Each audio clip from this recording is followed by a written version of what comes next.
ने चूंटीने मोदीजीना नेतृत्वमां पुनः एकवार भारतीय जनता पार्टीनी सरकार बनाववा माटे कटिबद्धता साथे 7મી મેએ कच कचावीने वोट आपीए। मशीद पण बोले खमैया करो ए प्रकारे वोटनो ढगलो करीए एवी विनंती साथे भारत माता की जय, वंदे मातरम, जय जय गरी गुजरात।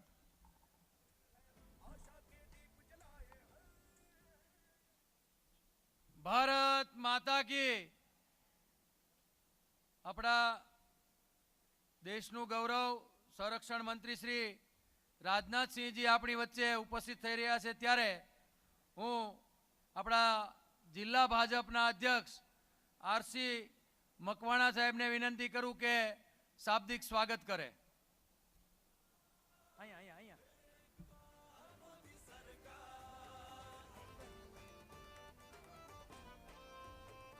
गरीब के हक को पैसा सीधे खातन में पहुंचाओ। भावनगर लोकसभा चूंटणीना संदर्भ में सिहोर मुकामे भावनगर लोकसभा आ कार्यक्रम में अपनी सिहोर खातेनी आ सभा में आपने संबोधवा माटे अपनी वच्चे पधारेला अपना पूर्व भारतीय जनता पार्टी राष्ट्रीय अध्यक्ष अने केंद्रीय केबिनेट मंत्री श्री राजनाथ सिंह जी अपनी वच्चे पधार्या एमनु हूँ स्वागत करूँ छूँ।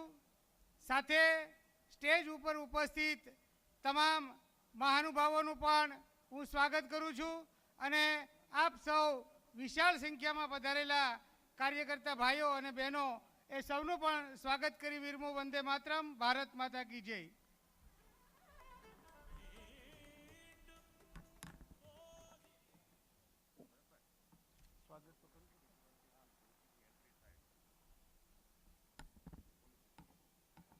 हरेन्द्र सिंह ओलो हार नहीं तैयार लावजो बे बहनों। हूँ विनंती करूँ अपना उम्मीदवार श्री नीमूबेन बांभणिया ने भारतीबेन शियाळ ने के आ बने बहनों राजनाथ सिंह जी नु स्वागत करे।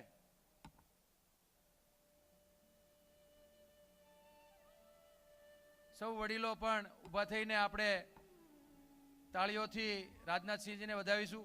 बार कार्यकर्ताओं ने सिक्योरिटी जवानों ने मारी विनंती के कार्यकर्ताओं बार खूब उभा से तो थोड़ू फटाफट चेकिंग थईने अंदर आवी सके एवी व्यवस्था करवा विनंती। भारत माता के, भारत माता के, वंदे।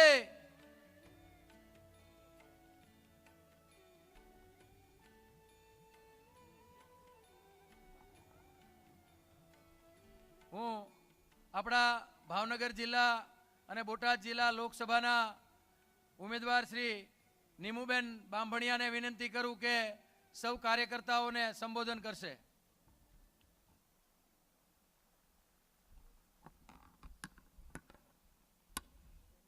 भारत माता की, भारत माता की, वंदे वंदे। आजे भावनगरना आंगणे जाहेर सभा में अमारा केंद्रीय संरक्षण मंत्री पूर्व राष्ट्रीय अध्यक्ष अने अमारा सौना मार्गदर्शक माननीय राजनाथ सिंह जी साहेब, धारासभ्यश्रीओ, जिल्लाना प्रमुख श्री, अध्यक्षश्रीओ, सांसद, पूर्व सांसद, सौ सन्मानीय पदाधिकारी, सौ कार्यकर्ता भाईओ, माताओ अने युवानों, देशना लोकप्रिय वडाप्रधान नरेंद्र भाई मोदी साहेबना 10 वर्षना शासननी अंदर सौनो साथ, सौनो विकास, सौनो विश्वास, सौनो प्रयास ना मंत्र ने लई युवा होय, गरीब होय, किसान होय, महिला होय, दरेक ना विकास ना फळो मळ्या छे। त्यारे सौने सरकारी અનેક યોજનાઓનો લાભ મળ્યો છે. કોરોનાના સમયમાં આપણા ખૂબ સંકટના સમયે આપણા દેશના વૈજ્ઞાનિકોએ 6 મહિનાની અંદર વેક્સિન શોધી અને 220 કરોડ ડોઝ ભારતના સૌ નાગરિકોને વેક્સિન આપવામાં આવી. એટલું જ નહીં, કોરોનાના સમયે ખૂબ વિકટ પરિસ્થિતિ હતી, રોજગારી બંધ હતી અને એવા સમયે 80 કરોડ કરતાં પણ વધારે લોકોને અનાજ આપવાનું કામ કર્યું છે.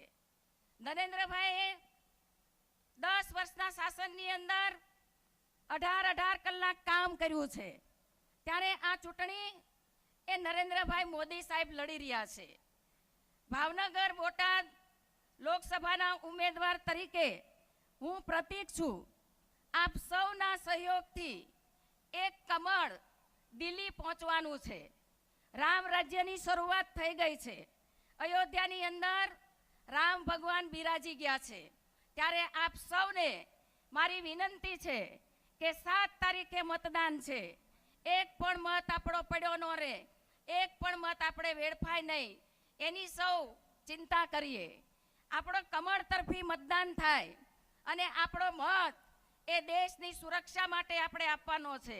આપણો મત એ મહિલાઓની સશક્તિકરણ માટે આપવાનો છે. આપણો મત એ રાષ્ટ્રીય આપણા ભાવિ પેઢીના ઉજ્જવળ ભવિષ્ય માટે આપવાનો છે. ત્યારે સૌ કાર્યકર્તાઓએ ખૂબ મહેનત કરી છે, ખૂબ પરિશ્રમ કર્યો છે. ત્યારે આપણે ત્રીજી વખત નરેન્દ્રભાઈને વડાપ્રધાન બનાવીએ. ભવ્ય અને દિવ્ય વિજય સાથે 400 કે પાર આજે નરેન્દ્રભાઈને આપણે સૌ વડાપ્રધાન બનાવીએ. એટલું જ અસ્તુ. ભારત માતા કી જય. આપણા ઉમેદવાર શ્રી નીમુબેન બાંભણિયાએ આપણને સૌને માર્ગદર્શન કર્યા બાદ આપણા દેશનું ગૌરવ અને સંરक्षण प्रधान साहब, आप सब ये गुजरात की भूमि है और ये सीहोर को सोटे काशी बोलते हैं और सोटे काशी में आपका वंदन करता हूं, अभिनंदन करता हूं. गौरव के साथ हम कह सकते हैं कि जब आप देश के राष्ट्रीय अध्यक्ष थे भारतीय जनता पार्टी के और आज देश के प्रधानमंत्री के नाम का आपने घोषणा की और आज देश के प्रधानमंत्री नरेंद्र भाई मोदी पूरे विश्व में भारत माता का जय जयकारा करवा रहे हैं. तो हम सब गुजरात की जनता आपका अभिनंदन करते हैं, आपको वंदन करते हैं. और साहब को मैं यहाँ आने के लिए रिक्वेस्ट करता हूं कि सब कार्यकर्ताओं को संबोधन करें.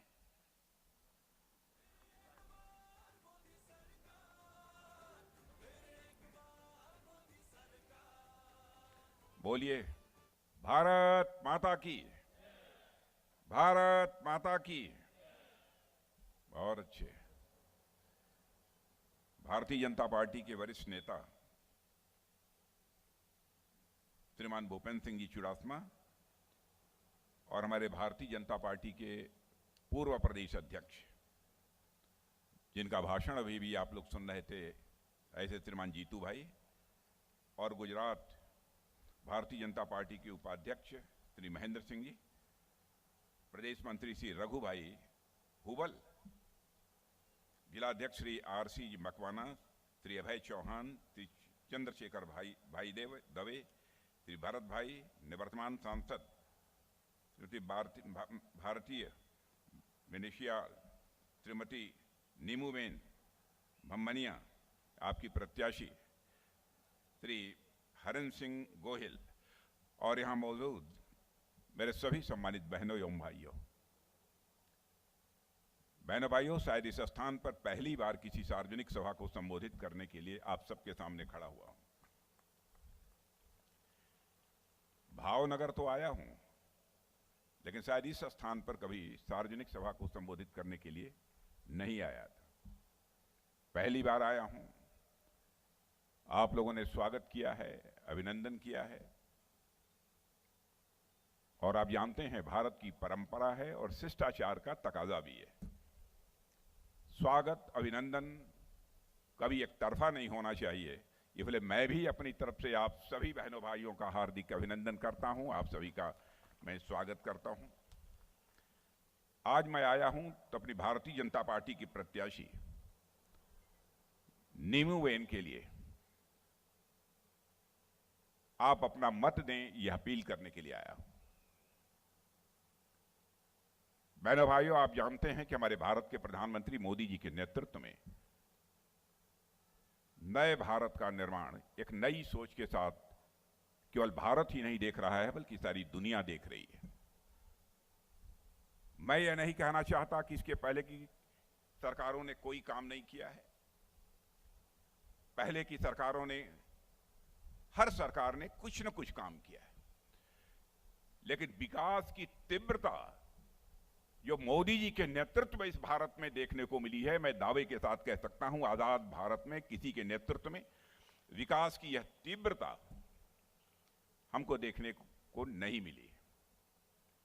आज सारे विश्व के राष्ट्राध्यक्ष डंके की चोट पर यह कहते हैं, इंटरनेशनल फोरम, अंतर्राष्ट्रीय मंचों पर कहते हैं, 21वीं सदी दुनिया में यदि किसी देश की है तो हमारा आपका देश यह भारत है, जिसकी की 21वीं सदी है। यह कोई छोटी बात नहीं है।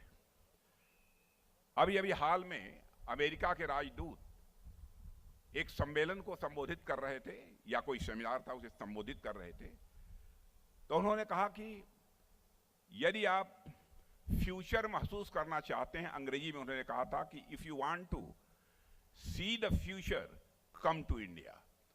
यदि भविष्य देखना चाहते हो तो आप भारत आओ। If you want to feel the future, यदि भविष्य महसूस करना चाहते हो तो आप भारत आओ।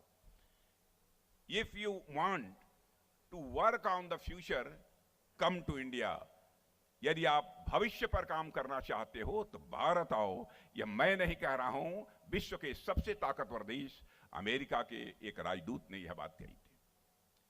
अंतर्राष्ट्रीय जगत में भारत के प्रति लोगों की धारणा बदली है।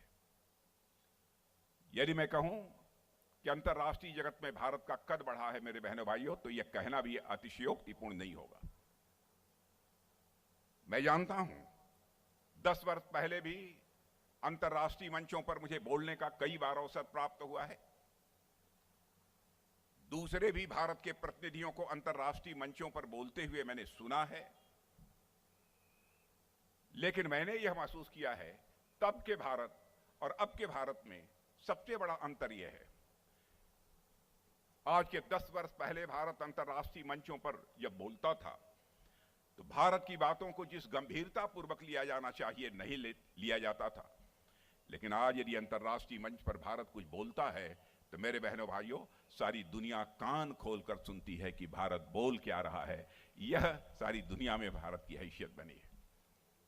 यही हमारा भारत जो 2014 में अर्थव्यवस्था के आकार के मामले में, इकोनॉमी की साइज के मामले में दुनिया के देशों में 11वें स्थान पर खड़ा था, और इस भारत ने 8 वर्षों के अंदर ही जंप लेकर अर्थव्यवस्था के आकार के मामले में, यानी इकोनॉमी की साइज के मामले में दुनिया की टॉप 3 कंट्रीज में आकर खड़ा हो गया।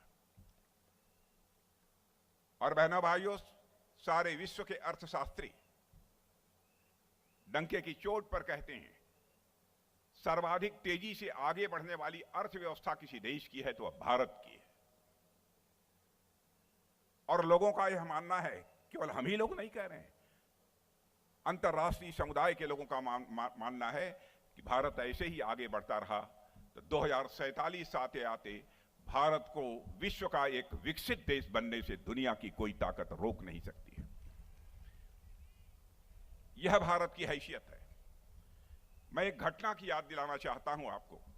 2 साल पहले रूस और यूक्रेन के बीच युद्ध प्रारंभ हुआ था, और जब युद्ध प्रारंभ हुआ था, आज भी वह युद्ध चल रहा है। बराबर रशिया की तरफ से भी बम, गोले, मिसाइल चल रहे थे, यूक्रेन की तरफ से भी बम, गोले, मिसाइल ये सब चल रहे थे। हमारे भारत के रहने वाले बहुत बच्चे यूक्रेन में या तो इंजीनियरिंग की पढ़ाई कर रहे थे, मैनेजमेंट का कोर्स कर रहे थे, एमबीबीएस मेडिकल की कोई शिक्षा ग्रहण कर रहा था, उनके माता पिता जो भारत में रहते थे, उन्हें इस बात की चिंता हुई, रूस ताकतवर देश है, वहां से बराबर मिसाइल यूक्रेन के ऊपर चल रही है, कहीं हमारे बच्चे उसके शिकार न हो जाएं। तो उनका एक प्रतिनिधिमंडल हमारे प्रधानमंत्री मोदी जी से मिला और मोदी जी से अनुरोध किया कि मोदी जी चाहे जैसे भी हो, हमारे बच्चों को यूक्रेन से निकालिए, पढ़ाई हो अथवा न हो, उनको भारत ले आइए। बहनों भाइयों, भारत का कद देखिए। प्रधानमंत्री ने तुरंत रूस के राष्ट्रपति मिस्टर पुतिन से बात की, यूक्रेन के राष्ट्रपति मिस्टर जेलेंस्की से बात की। 4.5 घंटे के लिए रूस और यूक्रेन का युद्ध रुक गया और 22,500 हमारे भारतीय जवान यूक्रेन से चलकर भारत आ गए। यह है हमारे भारत की ताकत। इतना ही नहीं, कई ऐसी मिसाल मिलेंगी। योग यह भारत के ऋषियों और मनीषियों की देन है। अंतरराष्ट्रीय जगत में मान्यता दिलाने का काम भी यदि किसी ने दिया है तो इसी गुजरात की धरती पर खेल कूद कर बड़े हुए गुजराती मां की कोख से पैदा हुए नरेंद्र मोदी ने ही किया है। मेरे बहनों भाई, विश्व की सबसे बड़ी पंचायत संयुक्त राष्ट्र संघ, संयुक्त राष्ट्र संघ में यह प्रस्ताव पेश करना और यह बतलाते हुए कि योगा के क्या क्या लाभ होते हैं। कोई यह उम्मीद नहीं करता था कि दुनिया के बहुत सारे देशों का समर्थन इसे प्राप्त होगा, लेकिन जो प्रस्ताव पेश किया, आपने देखा कि दुनिया के 172 देशों ने इसका समर्थन किया और 21 जून को अंतर्राष्ट्रीय योगा दिवस के रूप में घोषित कर दिया गया। यह भी श्रेय यदि किसी को जाता है तो भारत को जाता है। मेरे बहनों भाई, आतंकवादी वारदातों का जहां तक प्रश्न है, आए दिन आतंकवादी वारदातें होती थी कांग्रेस की हुकूमत में। मैं याद दिलाना चाहता हूं आपको मुंबई की 2008 में मुंबई की बहुत बड़ी आतंकवादी वारदात हुई थी।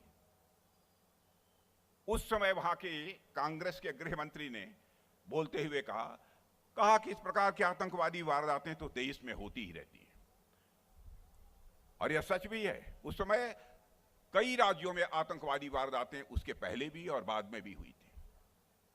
लेकिन बहनों भाइयों, आज देखिए, आज आपको आतंकवादी वारदात हिंदुस्तान में कहीं देखने को और सुनने को नहीं मिलेगी। छिटपुट यदि कोई घटना हो गई तो कश्मीर में हो गई, लेकिन हमारे पड़ोसी देश को भी यह मालूम है कि भारत अब पहले वाला भारत नहीं रहा है। भारत के अंदर वह ताकत है कि भारत सीमा के इस पार भी मार सकता है, जरूरत पड़ी तो सीमा के उस पार भी जाकर भारत मार सकता है। यह है भारत की ताकत। भारत निरंतर तेजी के साथ आगे बढ़ रहा है। मेरे बहनों भाइयों, याद दिलाना चाहता हूं आपको, पंडित जवाहरलाल नेहरू भारत के पहले प्रधानमंत्री थे। उन्होंने भी कहा था कि मैं गरीबी को समाप्त करूंगा। इंदिरा जी आई, उन्होंने भी कहा कि मैं गरीबी को समाप्त करूंगी, नहीं गरीबी समाप्त हुई। राजीव गांधी जी आए, उन्होंने भी कहा कि मैं गरीबी को समाप्त करूंगा, नहीं हुई। मनमोहन सिंह जी आए, 10 साल तक प्रधानमंत्री रहे, कहा गरीबी समाप्त करूंगा, गरीबी समाप्त नहीं हुई। लेकिन बहनों भाइयों, हमारे प्रधानमंत्री मोदी जी ने 8 वर्ष के अंदर ही वह करिश्मा कर दिया। और यह मैं नहीं कह रहा हूं, अंतर्राष्ट्रीय वित्तीय संस्थाएं कह रही हैं, नीति आयोग कह रहा है। 8 वर्षों के अंदर 25 करोड़ लोगों को गरीबी रेखा से बाहर करने में कामयाबी किसी ने हासिल की है, तो हम लोगों की सरकार ने यह कामयाबी हासिल की है। लेकिन यह बातें हमारे जो राजनीतिक विरोधी हैं उनकी समझ में नहीं आती। वह कहते हैं कि जो कुछ भी इस देश पे हुआ है वह कांग्रेस ने किया है। बहनों भाइयों, अभी आज मैं एक भाषण सुन रहा था कांग्रेस के नेता का, नौजवान नेता का, राहुल गांधी का। उन्होंने कहा कि यहां पर ऐसे राजे रजवाड़े हुआ करते थे, ऐसे राजे रजवाड़े हुआ करते थे जो कि लोगों की जमीन उठाकर दूसरे को दे देते थे। बहनों भाइयों, गुजरात के लोगों ने देखा है कि कोई मां का लाल जमीन उठा के दूसरों को दे दे।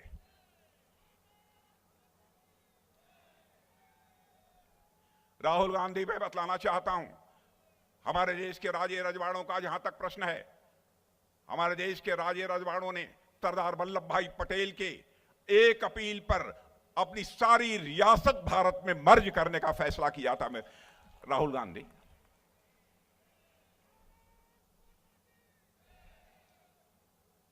लेकिन वहीं पर जूनागढ़, हैदराबाद और भोपाल केवल 3 रियासत थी जिनके विलय के लिए बल का प्रयोग करना पड़ा था। भारत के इतिहास की जानकारी नहीं है। और मैं यहां खड़ा हूं भावनगर में, कृष्ण कुमार सिंह जी को कोई भूल नहीं सकता। बहनों भाइयों, सरदार वल्लभ भाई पटेल की अपील पर उन्होंने अपनी इस रियासत का मर्जर किया था, विलय किया था। मुझे बताया गया कि पहले व्यक्ति थे। और जो मन में आता है वह कांग्रेस के नौजवान बराबर बोलते रहते हैं। बहनों भाइयों, भ्रष्टाचार भी एक बहुत बड़ी बीमारी है। और आपने देखा होगा कि जब जब भी कांग्रेस की सरकार रही है उसके ऊपर भ्रष्टाचार के गंभीर आरोप लगे हैं। लेकिन डंके की चोट पर आप भी कह सकते हैं, मैं भी कह सकता हूं, चाहे आदरणीय अटल बिहारी वाजपेयी जी की सरकार रही हो, चाहे हमारे मोदी जी की सरकार रही हो, कोई मां का लाल उंगली उठाकर नहीं कह सकता कि किसी भी मंत्री के ऊपर भ्रष्टाचार का कोई आरोप लगा हो। मैं कांग्रेस के दोस्तों से पूछना चाहता हूं, क्या कारण है जब आपकी गवर्नमेंट आती है तभी भ्रष्टाचार के आरोप लगते हैं? और आरोप ही नहीं लगते हैं, सरकार के रहते हुए आपके मंत्री जेल में जाते हैं। लेकिन हमारी सरकार पर एक भी आरोप 10 वर्ष गुजर गए नहीं लगा है। मेरे बहनों भाइयों, मैं याद दिलाना चाहता हूं आपको, राजीव गांधी जी भारत के प्रधानमंत्री थे। उन्होंने एक बार अपनी लाचारी, मजबूरी व्यक्त करते हुए कहा था, क्या करें, मैं 100 पैसा ऊपर से भेजता हूं लेकिन बामुश्किल 14 पैसा लोगों की जेबों में पहुंच पाता है। 56 पैसा यह भ्रष्टाचार की भेंट चढ़ जाता है। 86 पैसा, 86 पैसा यह भ्रष्टाचार की भेंट चढ़ जाता है। 14 पैसा लोगों के पास पहुंच पाता है। यह चिंता उन्होंने व्यक्त की थी।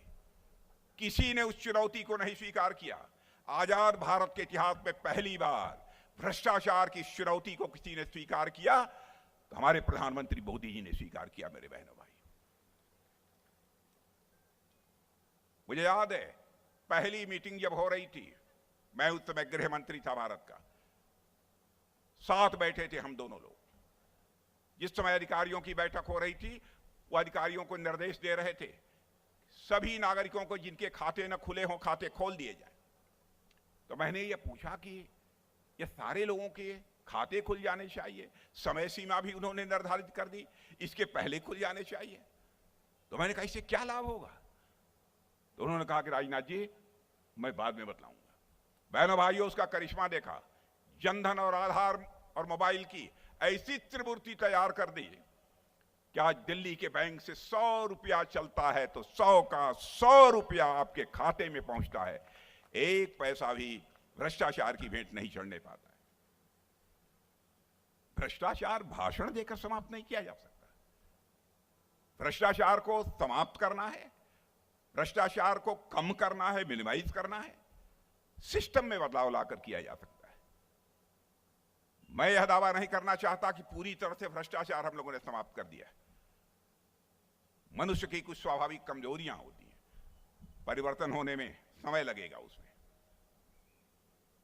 लेकिन भारतीय जनता पार्टी सचमुच सरकार चलाने की कला यदि किसी राजनीतिक पार्टी के पास है तो भारतीय जनता पार्टी के पास है। यह संदेश देने में हमें पूरी तरह से कामयाबी मिली है।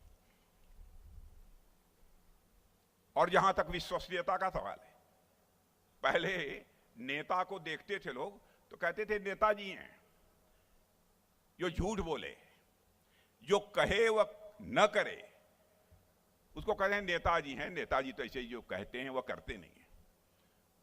बहनों भाइयों, यह विश्वसनीयता का संकट, क्राइसिस ऑफ क्रेडिबिलिटी जो भारत की राजनीति में पैदा हुई थी, इस विश्वास के संकट को चुनौती के रूप में किसी राजनीतिक पार्टी ने सबसे पहले स्वीकार किया तो भारतीय जनता पार्टी ने स्वीकार किया।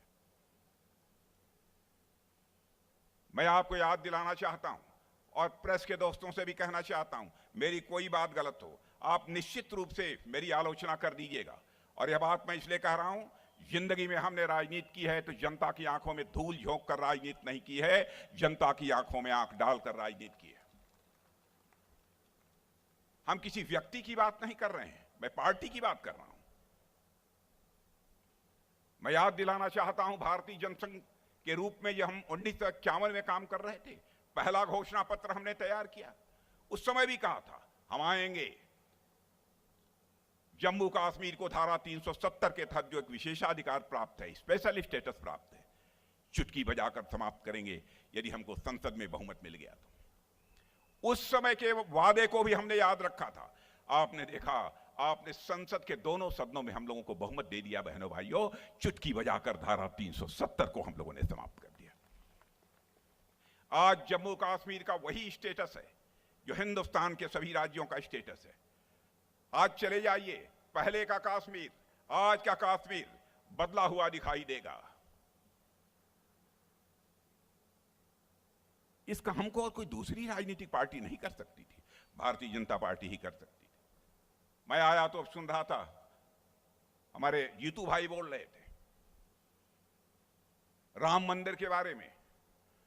हम लोगों ने वादा किया था 1984 में ही, रामलला हम आएंगे, मंदिर वही बनाएंगे। उन्होंने सही कहा। मैं सुन रहा था कि भाजपा लोग, भाजपा ही ये कहते हैं रामलला हम आएंगे, मंदिर बनाएंगे, लेकिन तारीख नहीं बतलाएंगे। सही बात कही, क्योंकि मुझे याद है कि एक आंदोलन का नेतृत्व ढांचा गिरने के बाद मैंने किया था अयोध्या में, और उसके बाद कांग्रेस के लोगों की टिप्पणी यह आई थी, जब हम लोग नारा लगा रहे थे। यह सच है, लेकिन देखा मेरे बहनों भाइयों, अयोध्या की धरती पर भव्य राम का मंदिर बनकर खड़ा हो गया।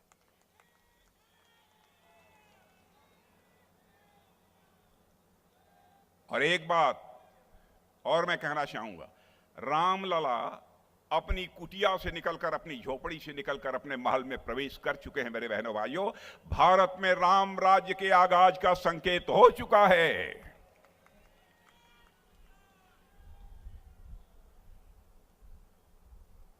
अब कोई कहे राम राज्य होता क्या है?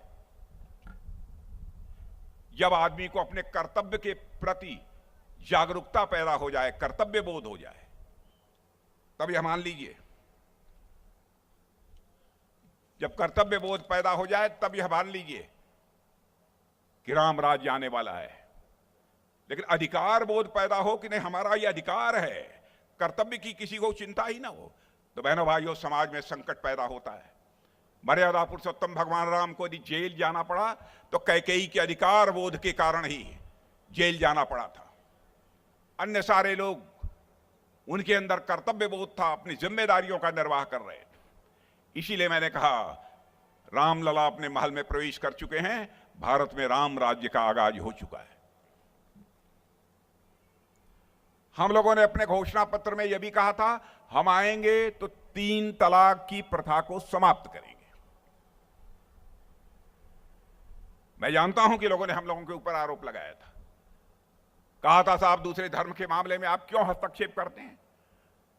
मैं डंके की चोट पर यह मैं कहना चाहता हूं, चाहे हिंदू हो, मुसलमान हो, चाहे ईसाई हो, पारसी हो, यहूदी हो, जो भी भारत का नागरिक है, उसकी मां बहन बेटी वो हमारी भी मां बहन बेटी है। किसी के साथ यदि कोई जुल्म और अत्याचार होगा बहनों भाइयों, सरकार बने या न बने, भाड़ में जाए सरकार, हम उस माता बहन और बेटी के साथ खड़े रहेंगे। यह भारतीय जनता पार्टी का चरित्र है।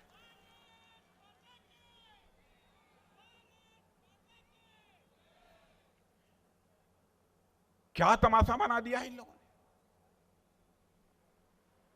नागरिकता का कानून, बहनों भाइयों, जब मैं गृह मंत्री था, नागरिकता का कानून बनाया था, लोकसभा में पास हुआ था, राज्यसभा में बहुमत नहीं था, नहीं पास किया लोगों ने। लेकिन आपके इसी गुजरात की धरती के आज के गृह मंत्री अमित भाई लेकर बिल आए और बिल पास हो गया। अब जानते हैं अब लोग क्या कहते हैं, नागरिकता का कानून यह लोगों की नागरिकता को समाप्त कर देगा। बहनों भाइयों, इस नागरिकता के कानून में कहीं नहीं है कि वो किसी की नागरिकता समाप्त कर दे, यह तो नागरिकता देने वाला कानून है। मैं कांग्रेस के दोस्तों से कहना चाहता हूं, जनता को गुमराह करके राजनीति करने की कोशिश मत करो। जनता के सामने हकीकत पेश करो और उस आधार पर तुमको राजनीति करनी चाहिए। और इन सब सारी चीजों का उल्लेख मैंने इसीलिए किया है मेरे बहनों भाइयों कि भारतीय जनता पार्टी चाहे 50 साल पहले जो कुछ भी उसने कहा होगा भारतीय जनसंघ के रूप में, तब से लेकर अब तक जो हम लोगों ने कहा है वह हम लोगों ने किया है। हमारे कृति और कथन, हमारे वर्ड्स और डीड्स, इसमें कभी अंतर नहीं रहा है। अब मैं रक्षा मंत्री हूं, सीमा की सुरक्षा की जिम्मेदारी विशेष रूप से रक्षा मंत्रालय पर ही होती है। बहनों भाइयों, मैं आपको कहना चाहता हूं, यह गलतफहमी पैदा करने की लोग कोशिश करते हैं भारत की सीमाएं सुरक्षित हैं।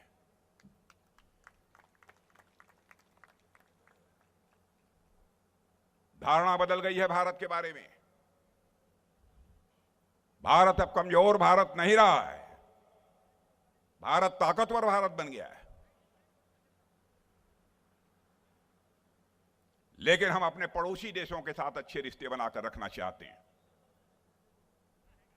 हमारे नेता आदरणीय अटल बिहारी वाजपेयी जी भी कहा करते थे, हमें बराबर इस बात को ध्यान में रखना चाहिए, जिंदगी में दोस्त बदल जाते हैं लेकिन पड़ोसी नहीं बदलता है, इसलिए पड़ोसियों के साथ हमको अच्छे रिश्ते बनाकर रखने चाहिए। हम बराबर अच्छे रिश्ते बनाकर रखने की कोशिश करते हैं। हालत कांग्रेस की समय यह थी, तो बम, गोले, मिसाइल, फाइटर प्लेन, टैंक, सब कुछ दुनिया के दूसरे देशों से हम मंगाते थे। अपने जवानों को कहते थे लड़ो इसी से। काश पहले ही कांग्रेस ने सोच लिया होता उनकी सरकार ने, यह सब सारी चीजें भारत की धरती पर बननी चाहिए, भारतवासियों के हाथों से बननी चाहिए, तो आज बहुत बड़ा परिवर्तन हमको देखने को मिलता। लेकिन हमारे प्रधानमंत्री मोदी जी ने कहा, राजनाथ जी अब हमको बाहर से नहीं लेना है, रक्षा सामग्रियां तैयार होंगी तो भारत की धरती पर होंगी, भारत के जवानों के हाथों से तैयार होगी। मेरे बहनों भाइयों, 2014 के पहले इन लोगों का एक्सपोर्ट, छोटी मोटी चीजें, नट बोल्ट, यह जो लोग दुनिया को दूसरे देशों को भेजते थे कांग्रेस के लोग, 600 करोड़ रुपए का, और आज मैं आपको बतलाना चाहता हूं 21,000 करोड़ रुपए का एक्सपोर्ट हम लोगों ने कर लिया। फाइटर प्लेन भी बना रहे हैं, मिसाइल एक्सपोर्ट किया है अभी फिलीपींस को। कितना बड़ा परिवर्तन इस देश में आया है। जहां तक जन सामान्य के लिए काम करने का प्रश्न है बहनों भाइयों, यदि मैं इसकी चर्चा करूंगा तो लंबा समय लगेगा। मैं आपका ज्यादा समय, क्योंकि आप लोग जानते हैं पक्का मकान कैसे मिला, नल से जल कैसे मिल रहा है, बिजली कैसे मिल रही है, हमारी गर्भवती बहनों माताओं बहनों को किस प्रकार की सुविधाएं मिल रही हैं, मुफ्त राशन कैसे मिल रहा है, आयुष्मान भारत योजना कैसी है, उसका लाभ कैसे लोगों को मिल रहा है। लेकिन एक बात मैं जानकारी देना चाहता हूं, शायद जानकारी आपको हो गई होगी, 70 वर्ष के ऊपर की आयु के लोग, चाहे किसी इनकम ग्रुप के हों, चाहे किसी जाति के हों, चाहे किसी भी पंथ के हों, सबको आयुष्मान भारत की सुविधा प्राप्त होगी। यह हम संकल्प पत्र में हम लोगों ने इसका उल्लेख किया। बहनों भाइयों, सब मिला जुलाकर देश का जो माहौल मैं देख रहा हूं, मुझे लगता है कि अब कांग्रेस इस बार निपट जाएगी। कांग्रेस इस बार निपट जाएगी, माहौल ऐसा ही लग रहा है।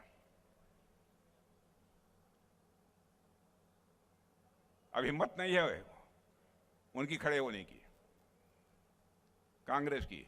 मुझे लगता है कुछ दिनों के बाद लोग पूछेंगे, बच्चों से आप पूछेंगे, 2024 समाप्त होने दीजिए, 10 साल के बाद छोटे बच्चों से पूछिएगा कांग्रेस कौन है, पूछा कौन कांग्रेस।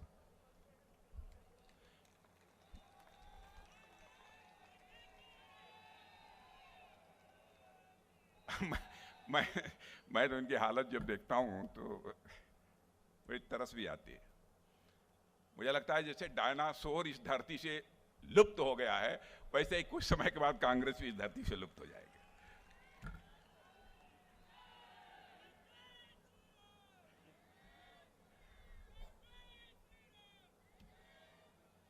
और बहनों भाइयों, जो मैं अपनी सफलताओं की बात कर रहा हूं, इसका मतलब यह नहीं कि हमको विफलताएं नहीं मिली।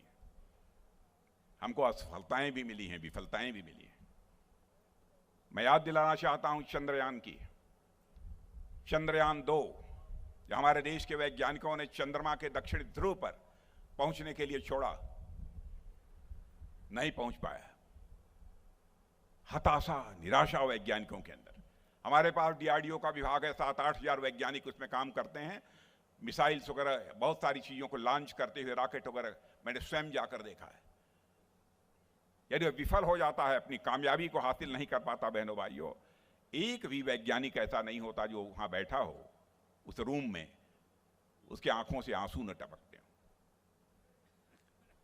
चंद्रयान 2 जब कामयाबी हासिल नहीं कर सका, अपने लक्ष्य को तक नहीं पहुंच पाया, हमारे वैज्ञानिक जैसे लगता था टूट गए।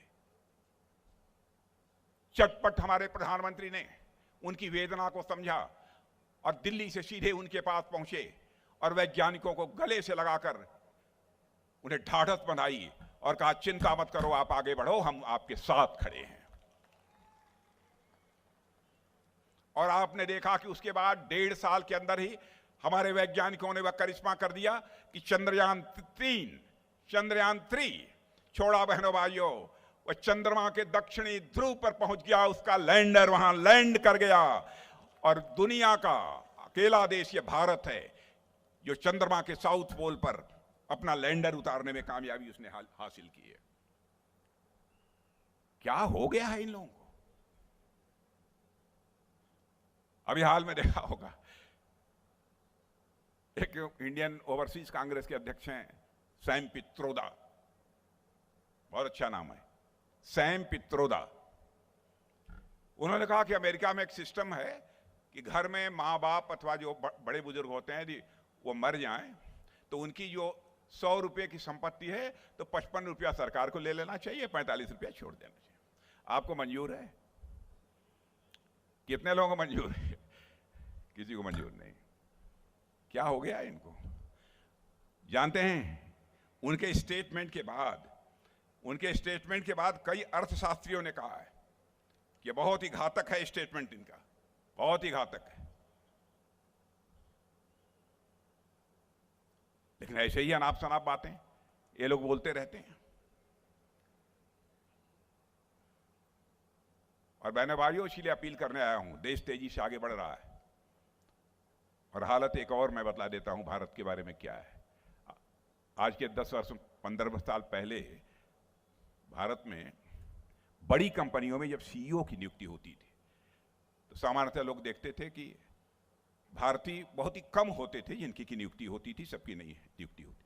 आज विश्व में जितनी बड़ी कंपनियां हैं, उनमें 10 कंपनियों में एक कंपनी का CEO, chief executive officer Bharat माता की कोख से पैदा हुआ है, हमारा भाई है। यह है भारत की ताकत। इसलिए मैं आप सब लोगों से अपील करने के लिए आया हूं कि आप सबका भरपूर सहयोग भारतीय जनता पार्टी को प्राप्त होना चाहिए। और नीमूबेन 2 बार महापौर रह चुकी हैं और इनका ट्रैक रिकॉर्ड भी शानदार है कि नहीं है? ट्रैक रिकॉर्ड शानदार है तो वोट दे दो आप। बहनों भाइयों, कमल के फूल का बटन दबाइए और नीमूबेन को रिकॉर्ड मतों से विजय दिलाइए। यही अपील करने के लिए आप सबके बीच आया हूं। आप सबको बहुत बहुत धन्यवाद।